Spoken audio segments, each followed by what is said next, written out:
Hello everybody. Today we are going to be going over galaxies. So in your Edmodo, go to the post that says Galaxies. We have the link for the reading. We have my email you can send your assignments to.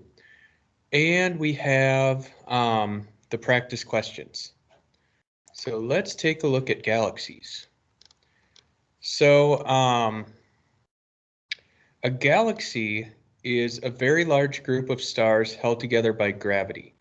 So much larger than the star clusters that you learned about before.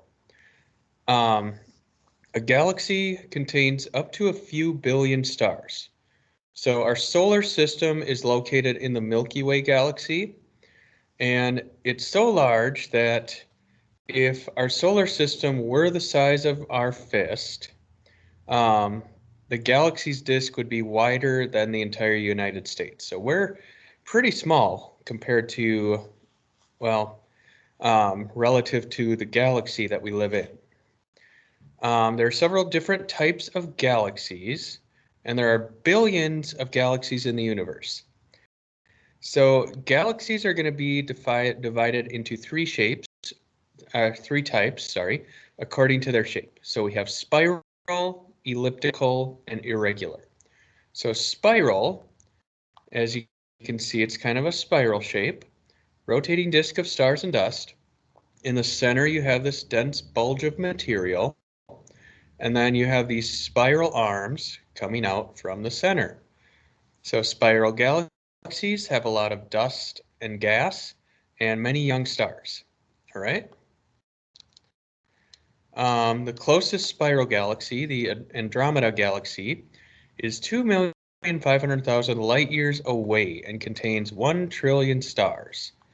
So pretty big and still pretty far away. Next are elliptical galaxies. They have this ellipse shape. So the smallest elliptical galaxies are as small as some of those globular star clusters.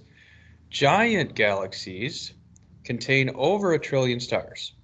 So elliptical galaxies are reddish to yellowish in color, and they're going to contain mostly old stars.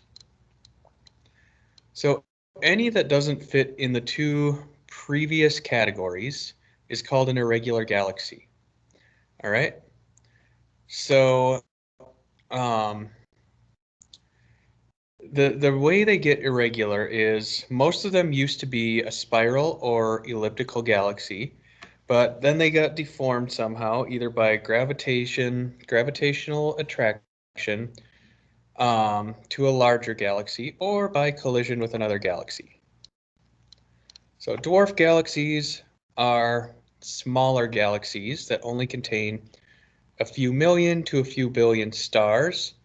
Most of them are irregular, but there are ones that are elliptical and spiral also. Dwarf galaxies are the most common, but because of their size, we're not going to see them as well as the other galaxies. So hopefully that makes sense. Make sure you finish your questions and turn them into me.